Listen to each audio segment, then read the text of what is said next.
আমরা আগের ভিডিওতে পরিপাক সম্পর্কে জেনেছিলাম। পরিপাক হচ্ছে তা যা জটিল খাদ্যবস্তুকে সরল খাদ্যবস্তুকে পরিণত করে এবং কোষ এই সরল খাদ্যবস্তুগুলোকে গ্রহণ করতে পারে।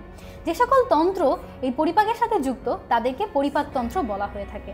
আমরা জানি কতগুলো অঙ্গ মিলে একটি তন্ত্র গঠিত হয়ে থাকে। পরিপাকতন্ত্র মূলত দুটি ভাগে বিভক্ত, পৌষ্টিক নালী ও কয়েকটি গ্রন্থির সমন্বয়ে।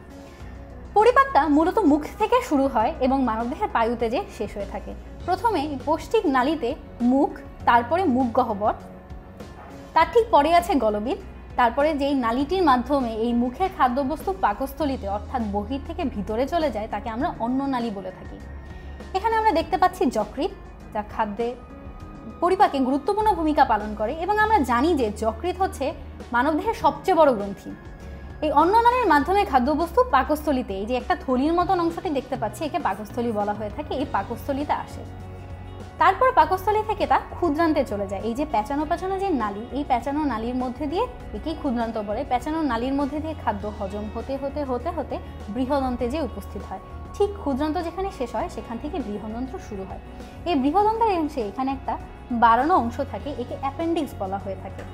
এই বৃহদন্তের পরেই খাদ্যবস্তুর সমস্ত পরিপাক এখানেই শেষ হয়ে যায় এবং খাদ্যের মূলত ক্ষুদ্রান্তেই সব পরিপাক শেষ হয়ে যায় এবং খাদ্যের উপাদানগুলো এখানেই শোষণ হয়ে যায়। তাছাড়া বৃহদন্তে খাদ্যের যে অবশিষ্ট পানি থাকে তা শোষিত হয়, পরবর্তীতে এই পায়ুপথের মাধ্যমে অপাচ্য অংশটি দেহ থেকে বের হয়ে যায়।